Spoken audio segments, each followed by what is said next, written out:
Today I'm here with Simon Rowbottom from the Boo Radleys, but he's not just a musician, he's also a psychologist. And today we will be talking about the psychology of a musician, the ups and downs and beauties and challenges from starting the band to being on stage to breaking out to getting back together. And we'll learn some tools and mindsets to help anyone through this creative/performance process.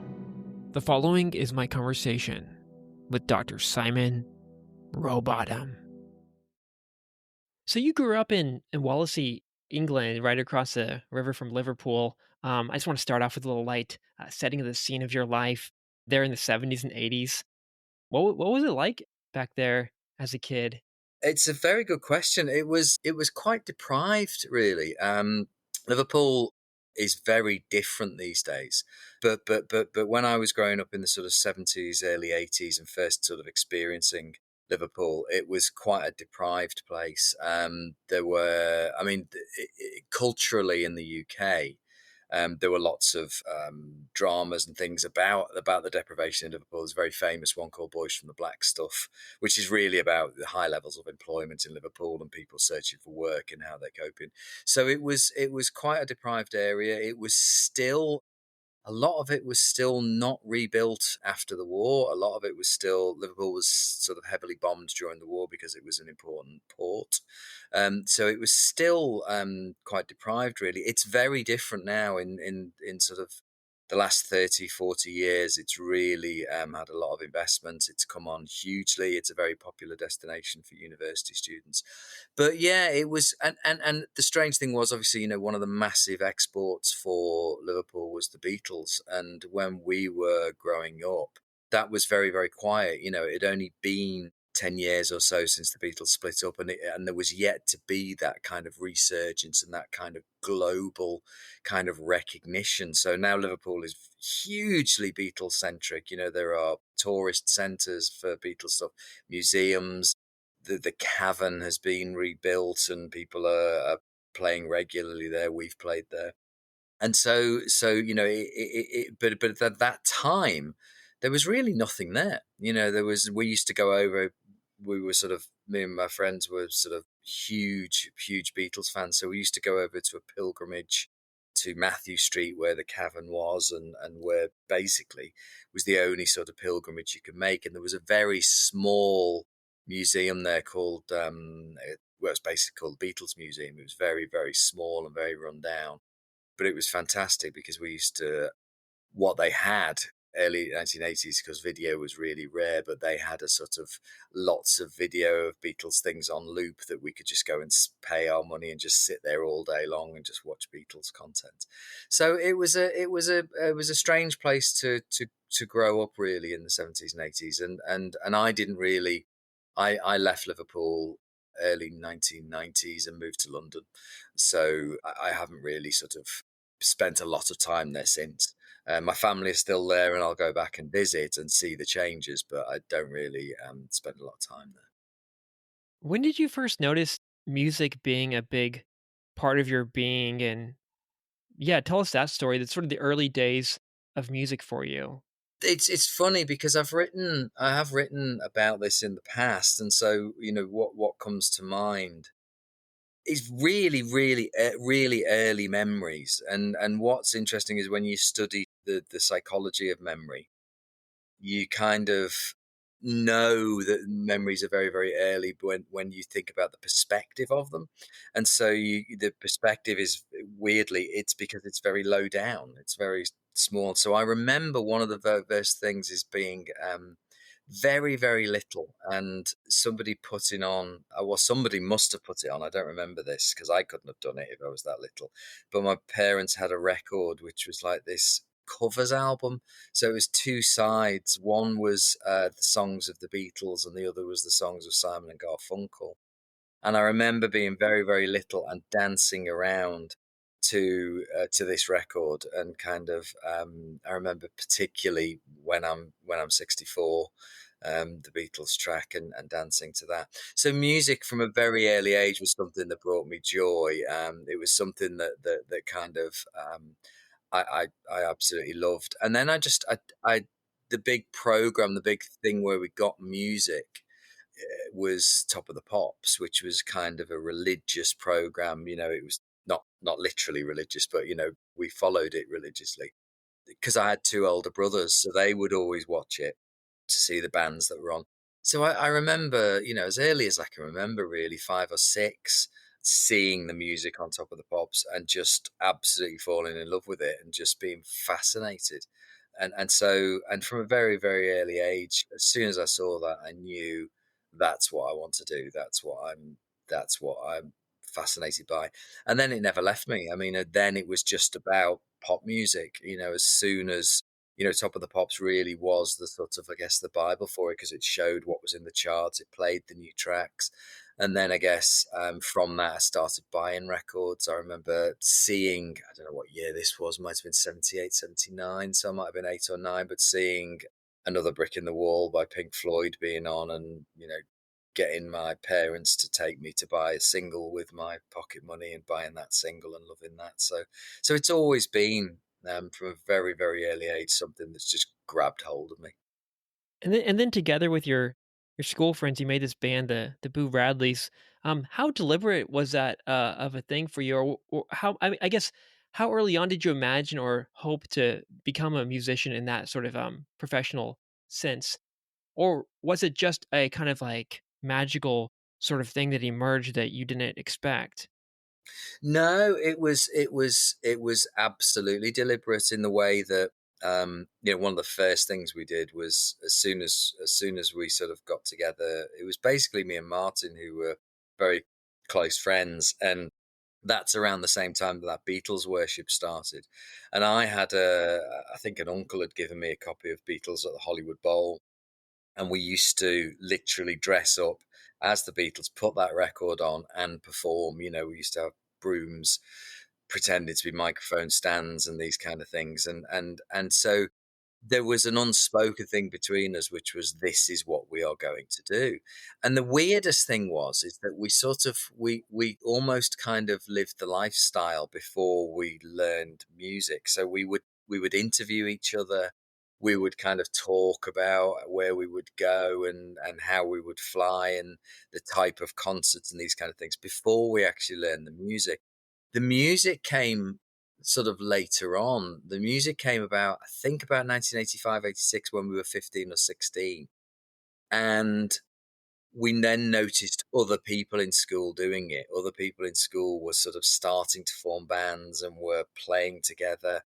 And that sort of sparked us to think, oh God, we'd better learn some instruments. So literally then I think we got guitars and started to practice, to start to sort of try and learn chords.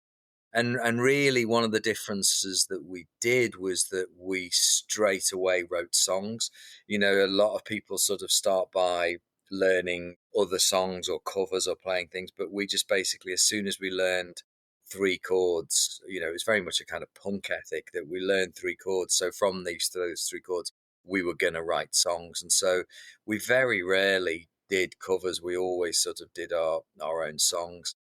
So that was about 86, 87, and I think that was what prompted it. I think it was quite unusual to have. I think we probably had a group of about 7 or 8 songs, and that was quite unusual. That's when Tim, our bass player and kind of musical pinion, was he was in another band. He was playing the guitarist, and that's when we sort of asked him to join us because he was obviously somebody who knew what he was doing and we were a bit kind of rudderless.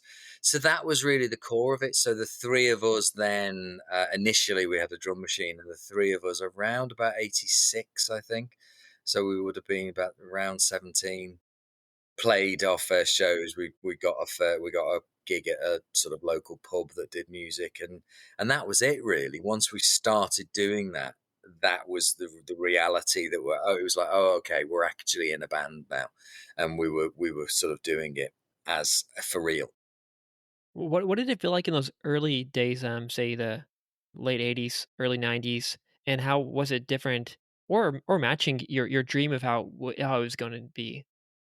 It's a good question. It was a very different landscape then, I think, because you basically had a real solid division in the UK, at least, between independent music and, I guess, what you would call major label music or mainstream music.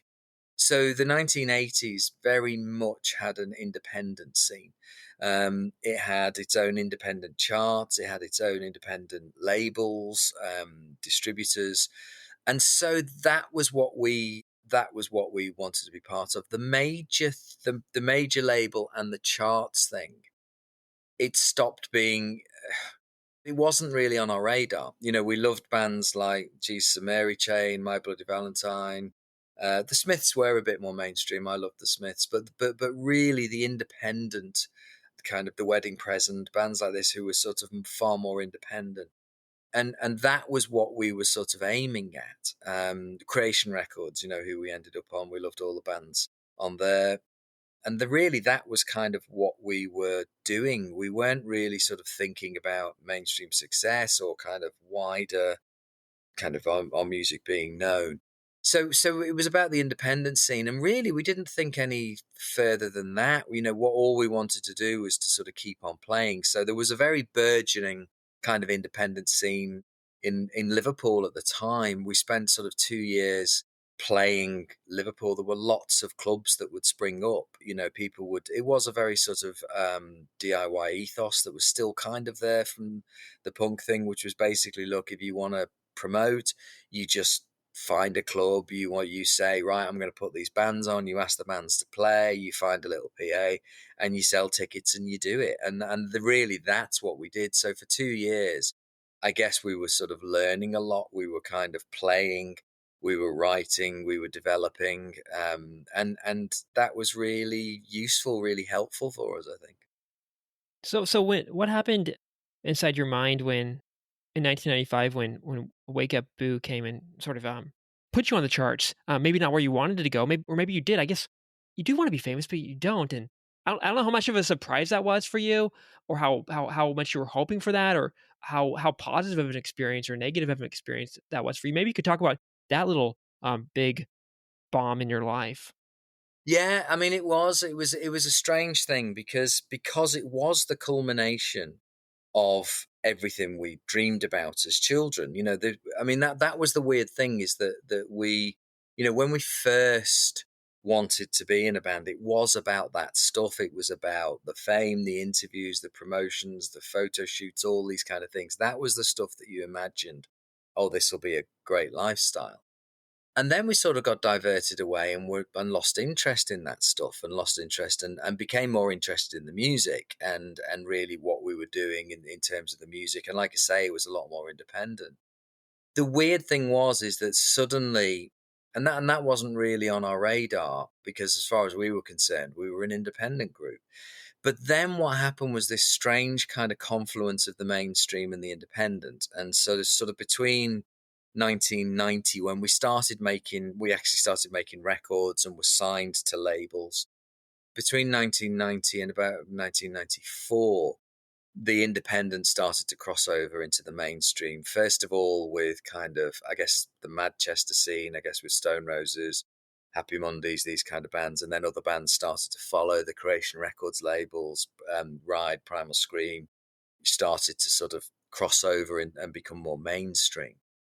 And then that really kind of, the whole kind of culture around independent music changed, and it stopped being around focus on the music and started being on, right, you need to get into the charts. So we kind of, that kind of coincided with us deciding that we wanted to make a pop album. That was the weird thing. It sort of coincided with that. Oh yeah, we love pop music. We always loved bands in the 80s and stuff. So we'll make a pop album. I don't think we did. I think we failed at that. I think the Wake Up album's not a pop album at all. But then we did produce this big shiny pop single, this Wake Up Boo single, and that kind of immediately thrust us into the top 10, a huge radio hit. And then doing the things that we dreamed of doing. And it was a very conflicted experience for me personally, because I didn't like it. And that was a bit of a shock, really, because it's hard to sort of to think this is what I've always wanted, this is what I've always dreamed of. And then the conflict about one, not liking it, and then two, almost not wanting to say you don't like it because that seems incredibly ungrateful. But it was a strange thing that people were giving all this stuff, a lot of interviews, a lot of press, but there's a reality, there's a difference in the reality. I mean, I always talk about this in therapy, in terms of kind of there's a difference in the reality between process and outcome. So we always envisaged the outcome, and the outcome was, it was magazine covers and TV shows and those kind of things, and actually being on Top of the Pops.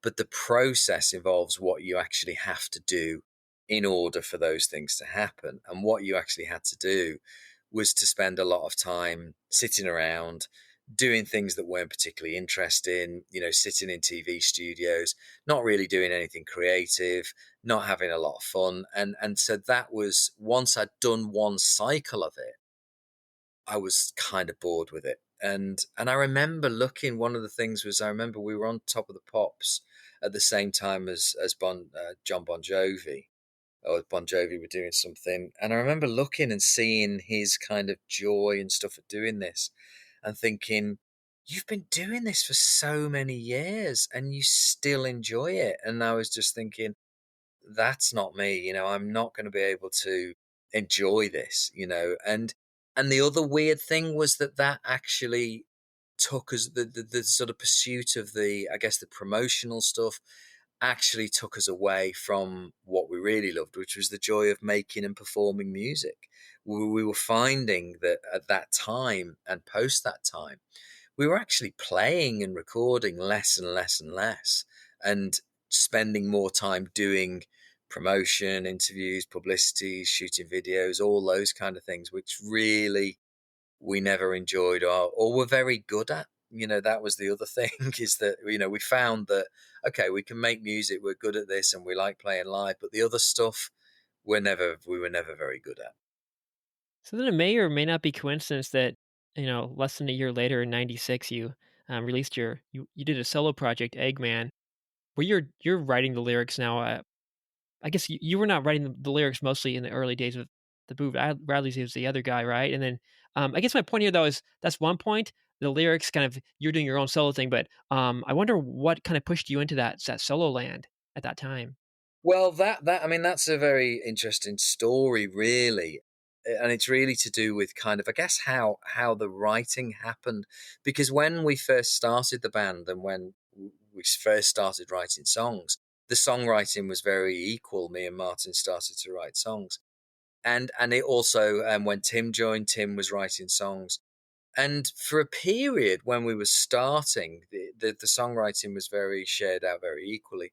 Now, I don't really know why, this is one of the questions looking back, why it happened or why it was allowed to happen or what happened. But sort of, I think it just developed over the period of time between sort of 1990, when we first started making records, and about 1994, that it became accepted that Martin was the songwriter. And whether that was through force of his personality, I don't want to go sort of rehashing details. Everyone's memories is different, but one of the things is that I wasn't very happy with that. I didn't have an outlet for my songs. So the solo thing was really, it came about because it came about through, there was an interview that we did. And I think Martin kind of said in this interview, I'd want other people to write songs for the next Boo Radleys album. So I thought, great, okay. So I went away and basically wrote a load of songs, demoed them, brought them to him. Now I don't really know what happened, but basically the next thing I was sort of approached by Creation Records, who said, "Oh, we think this would make a good solo project." So I just kind of rolled with it. I just kind of said, okay, fine. So we had this very, very strange situation where the Boo Radleys were actually all over that solo record. So in many respects, they are Boo Radley's tracks, but they're done as a solo record. So I don't really know what went on. I don't really know why me and Tim didn't sort of push more to get our material onto records at that point, but it just didn't happen. So that was kind of why I stepped off into that solo thing, and it was gratifying for me to kind of go, okay, I can do this. This is actually, my songs do sort of belong on a record. They're good enough to sort of have other musicians working on them and stand on their own 2 feet. But then, so I think that was probably after the Wake Up album, and then I just stepped back into the Boo Radleys, and that was that. So Martin was writing the lyrics, or he kind of took over that. How about the instruments, the drums, and all that? He can't be writing it all. So was there still some creative outlet for everybody, or was he just writing it all?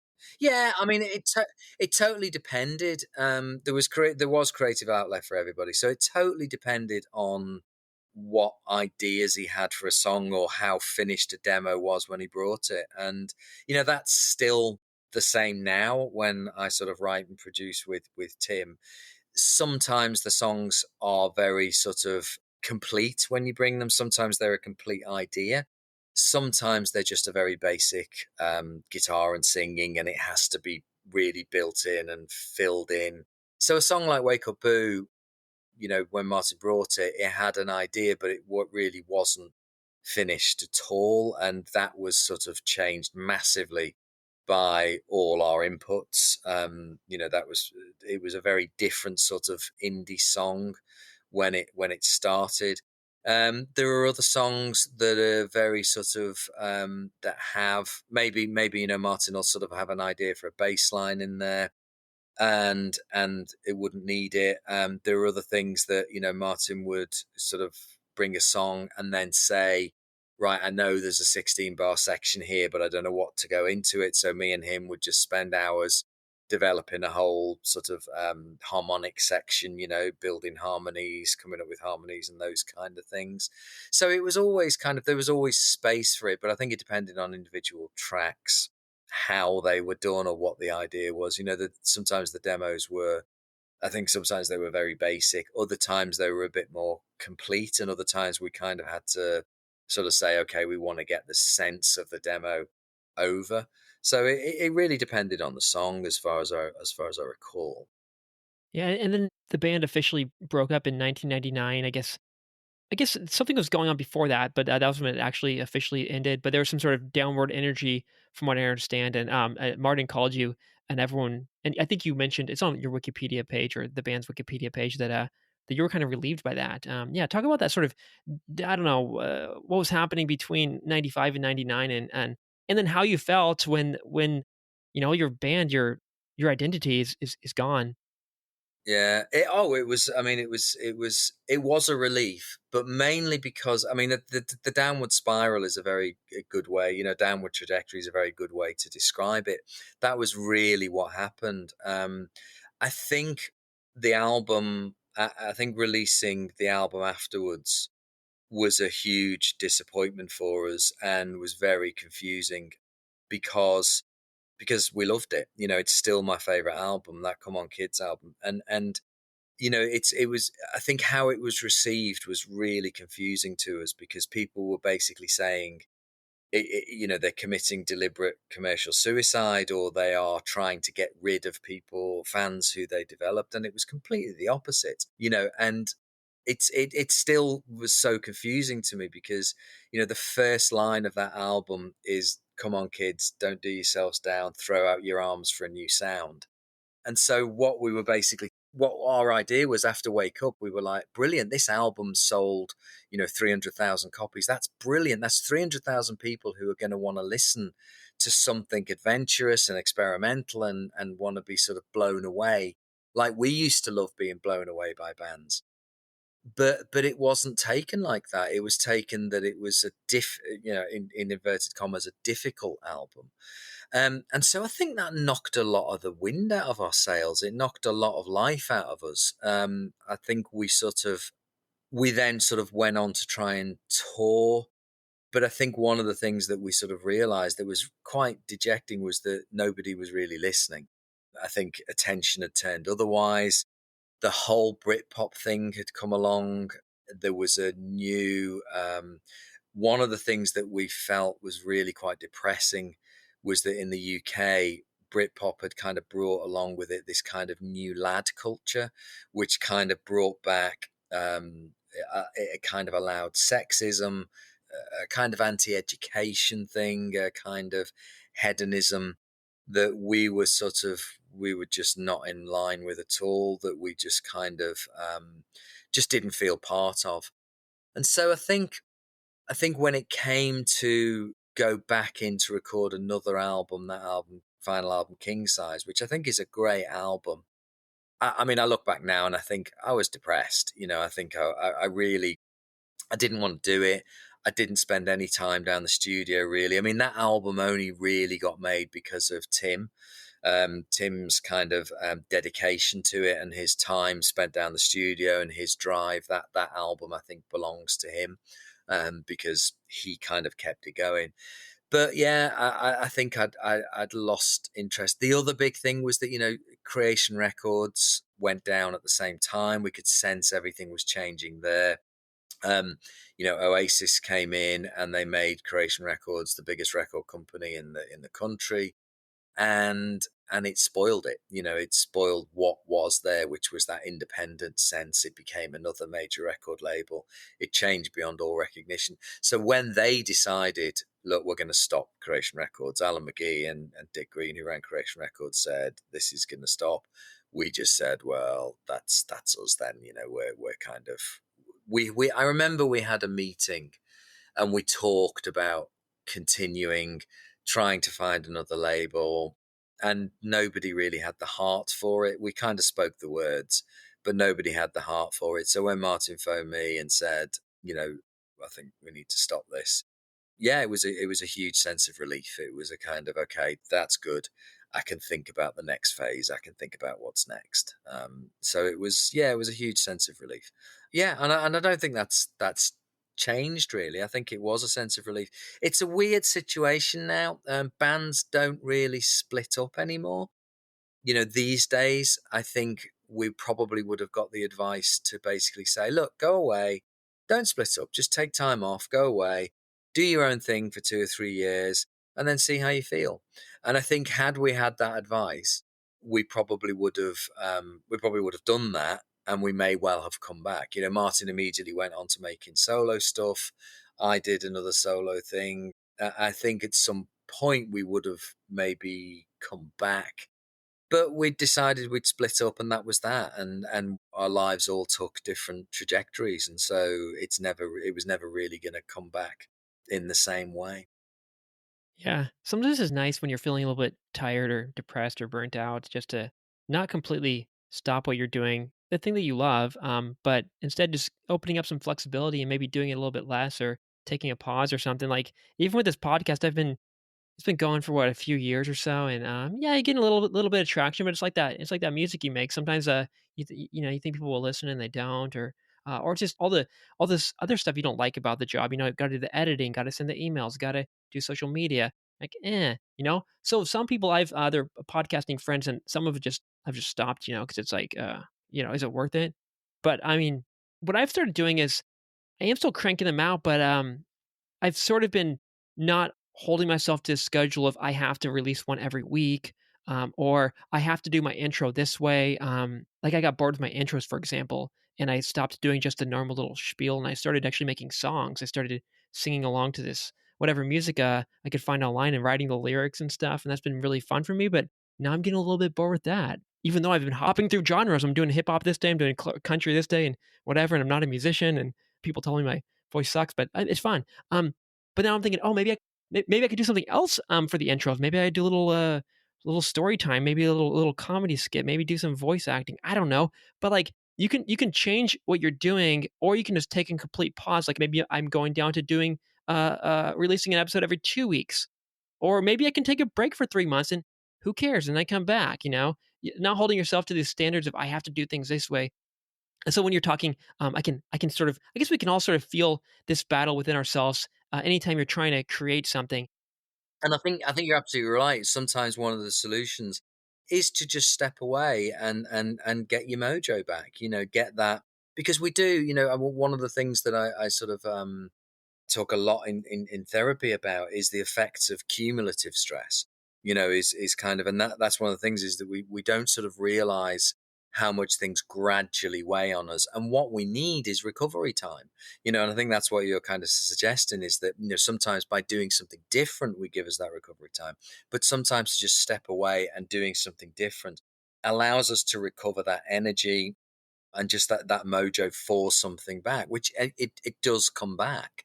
I mean, that's one of the things. When I stepped away from the music business, my thing was, I'm never doing this again. I'm done. I'm completely done. And of course, after a couple of years break, it was like, well, actually, I really feel like doing this again, and it's that will never change.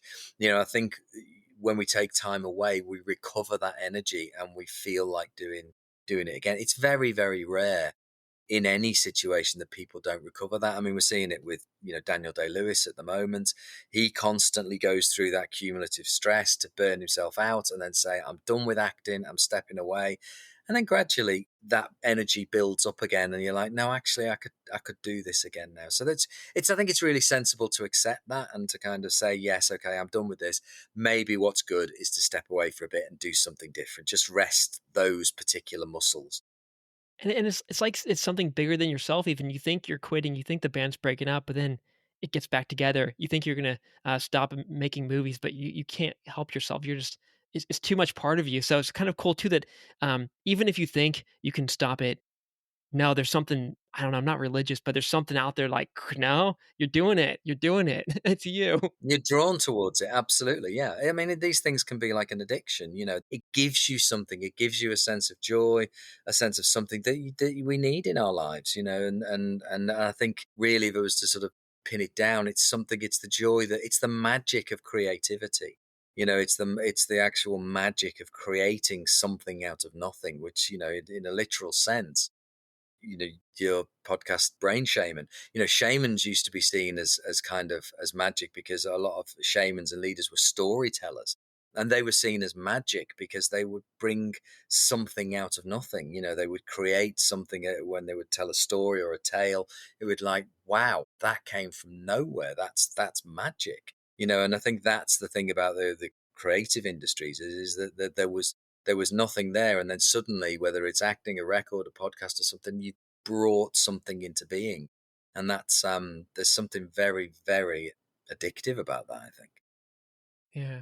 But then it starts to become a formula and a process like a factory or something. So like when I first started, when that first song just emerged out of me, that was that magical thing. Like, oh my God, what did I just do? I love that. So I try to do it again. I try to get it again and again.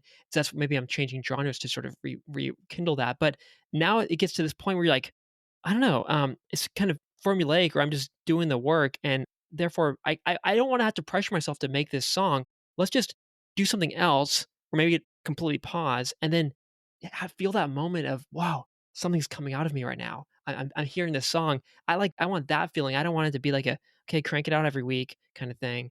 Yeah, yeah, absolutely, and that's the way I work. And there are people who work differently. I remember reading, Elvis Costello saying, he treated songwriting like a job. He'd literally go and sit in a room 9 to 5 and just feel he had to write and create stuff. And for me, no, that's not the thing. I think I will go for sometimes years before I build up that kind of creative thing, that kind of, oh, I wanna produce something. I want to, and I'm not one of those people that has sort of it constantly going. But I think that's really important.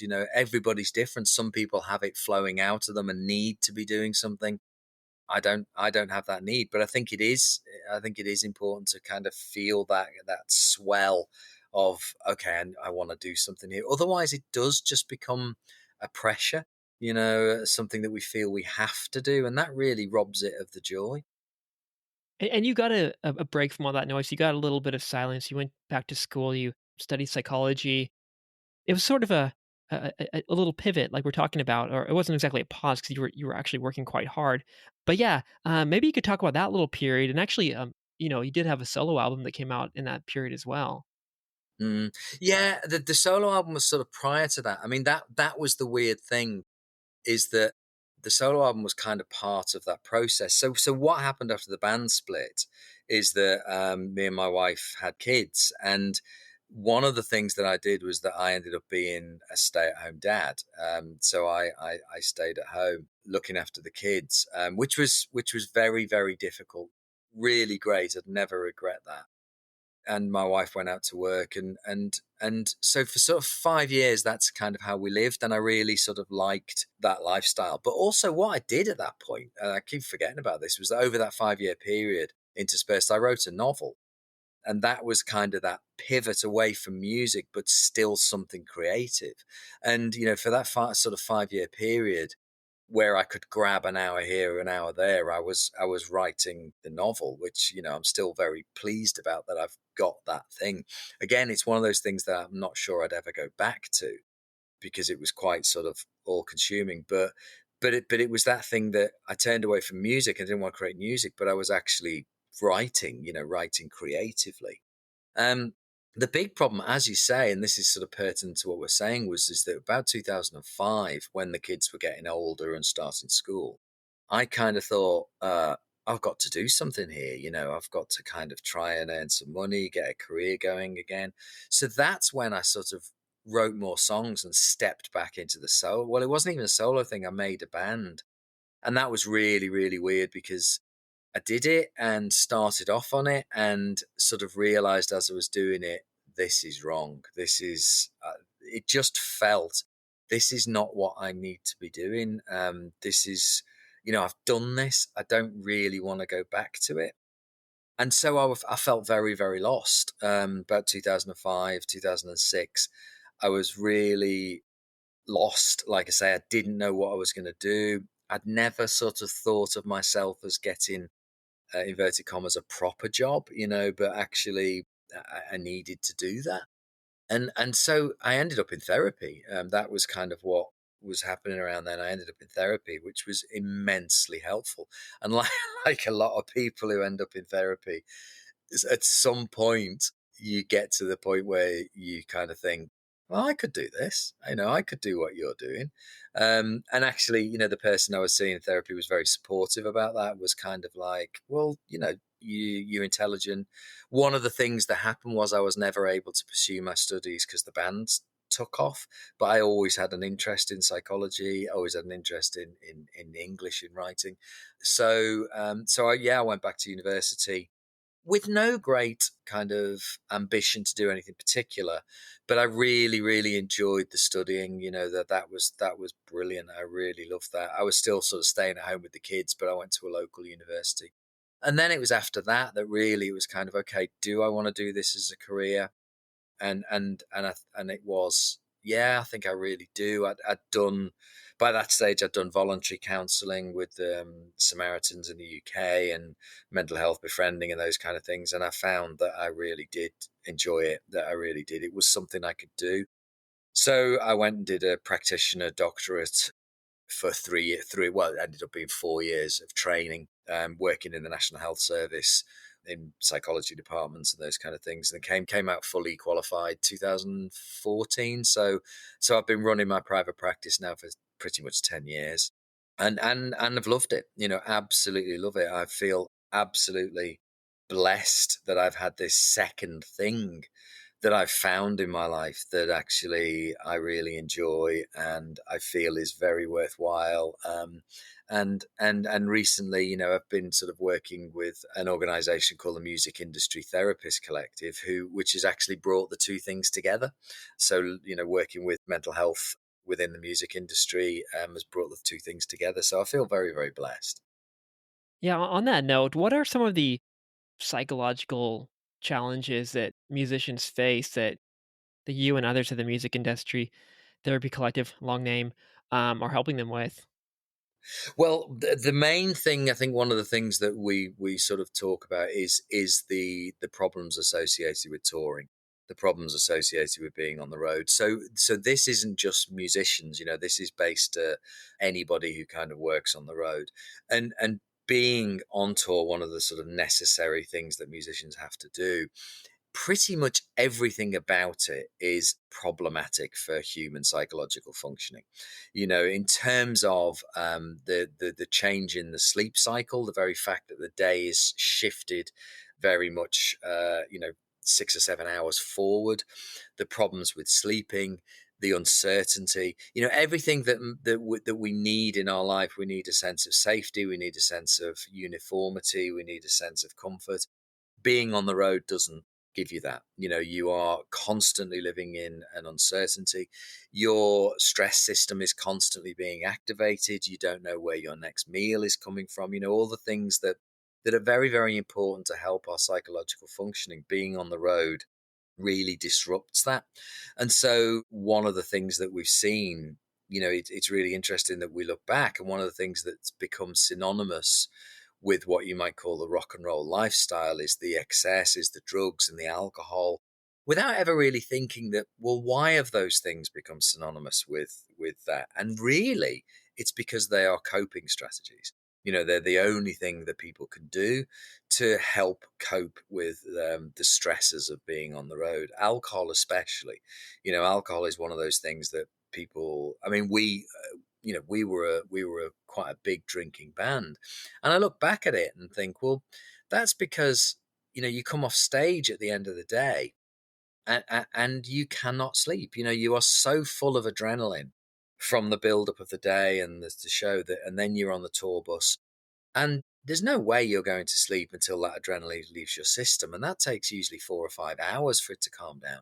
So what are you going to do in that time? Well, the only thing to do is, reach for the drink. And that helps calm it down. It kills time. It passes time. So it becomes habitual.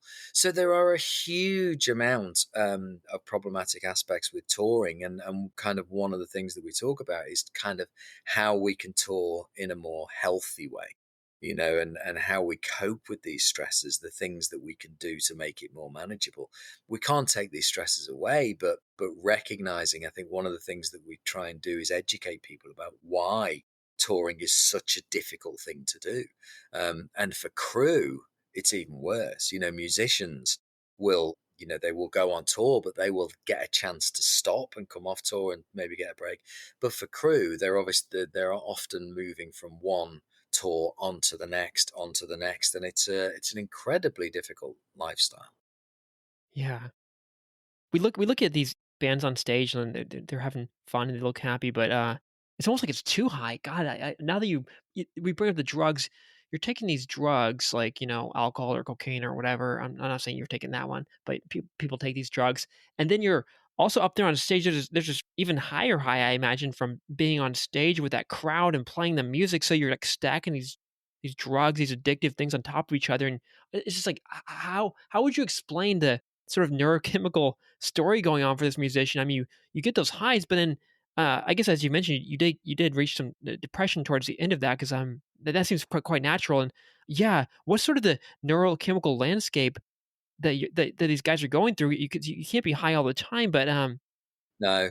Well, in terms of the neurochemical landscape, the way that I always think about it is that, what our body is always trying to do is to be in a state of homeostasis. We're always trying to get, in terms of our neurochemistry, in terms of our kind of physiology, we're always trying to get into that kind of rest and digest phase where everything's operating functionally, normally, our mood's okay.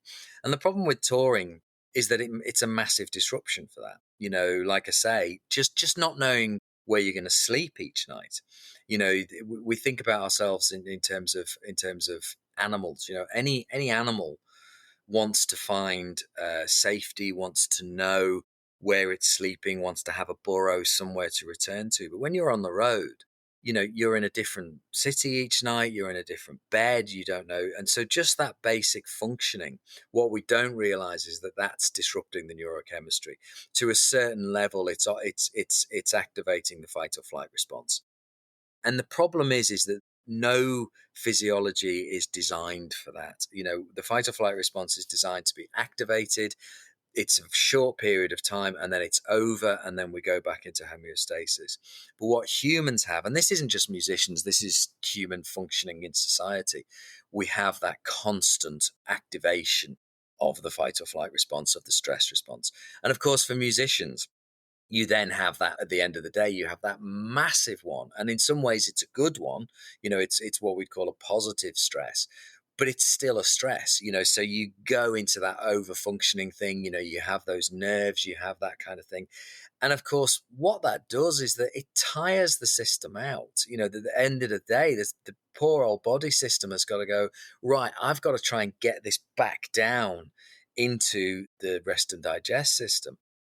And of course, when we start using other drugs, we start using uppers, downers, those kind of things, it starts messing with the whole chemistry. And I think what tends to happen is that the whole system just gets exhausted. The whole system just gets tired. And I think it has a crash. The neurochemical imbalance, it just starts to go. I think it starts to get tired. And I think that's where people kind of fall into depression.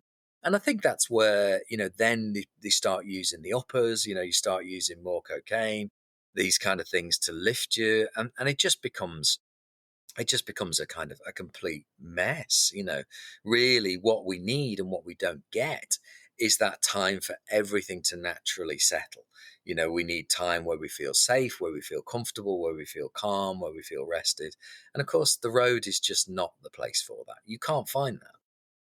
And then the Boo Radleys got back together 23 years later, minus Martin Carr.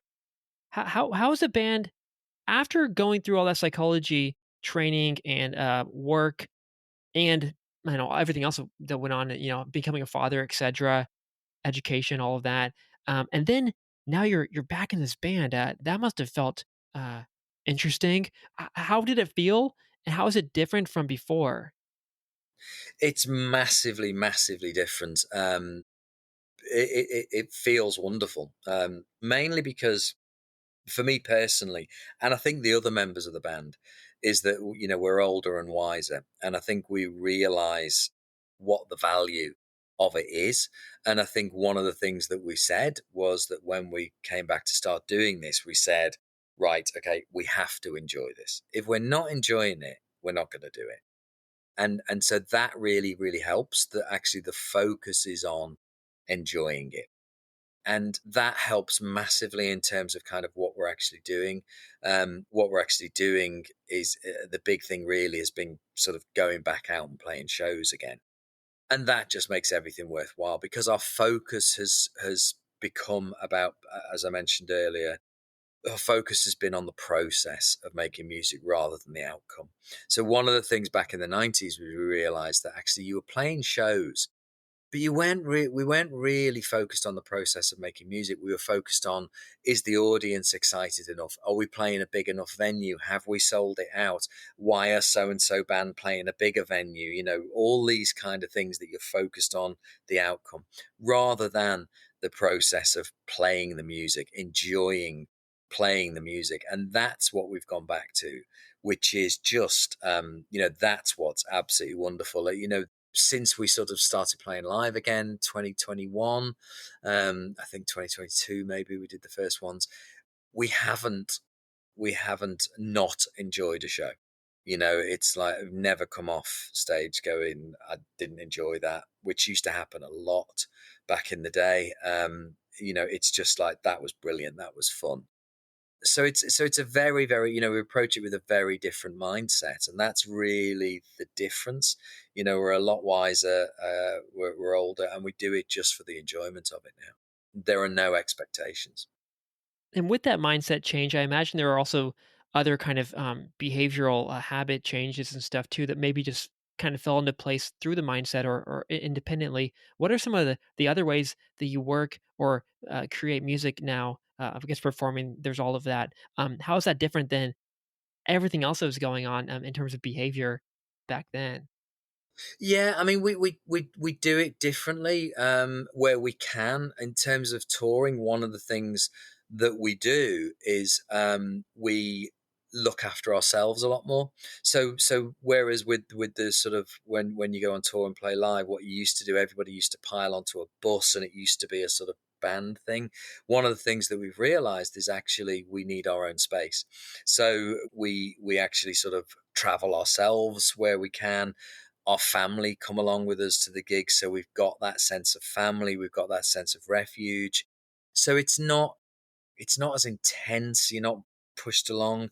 I think we're very sort of much more aware of kind of interband tensions. We're much more able to kind of set those aside, step away from them, kind of recognize our own issues. Really, we're all a lot wiser in that regard. So it's very very different, and sort of very much lowered expectations in terms of why we're doing this. The question is, we're doing this because we enjoy it. And it's that's simply it. It's a weird thing. It sounds odd to call it a hobby, but I guess that's kind of what it is. It's something that you pursue for the joy of it, for the enjoyment that it does you good. That's what it feels like. Whereas before, it felt like a kind of devotion. Something that we absolutely had to do. We know with this that, look, if we stop enjoying it, we can step away from it. So it gives a sense of freedom, really. This might sound like a stupid philosophical or vague question, but what even is music? I mean, we know what music is, but the more you do it, you start to change your idea of what the heck is this stuff? Well, what is music?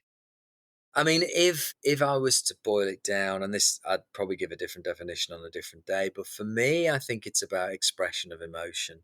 I think that's really what it boils down to. It's a language. It's a form of language, and language, I think, it was developed as a it's a mode of being able to express something, and instead of a behavioral thing. So emotions in the past, they would have needed a behavioral response. You get angry, you hit someone. You know, as society developed, we realized that those behaviors aren't necessarily good as a way of expressing. So instead, we develop language and we develop music. And music, I think, does the same thing as language. Language is obviously involved, but if you want to express aggression, you have that certain kind of musical tone that will express aggression. You beat something, you beat a drum or whatever, and if you want to express something kind of softer, you kind of use something more soft, something more mellow. And so I think, if I was to say it, it's about expression of what's going on with it inside us. It's about emotional expression. And if anyone wants to connect with you or any of these organizations that you work with, where can we go? At the moment, MITC has a website, so it's called the Music Industry Therapist Collective.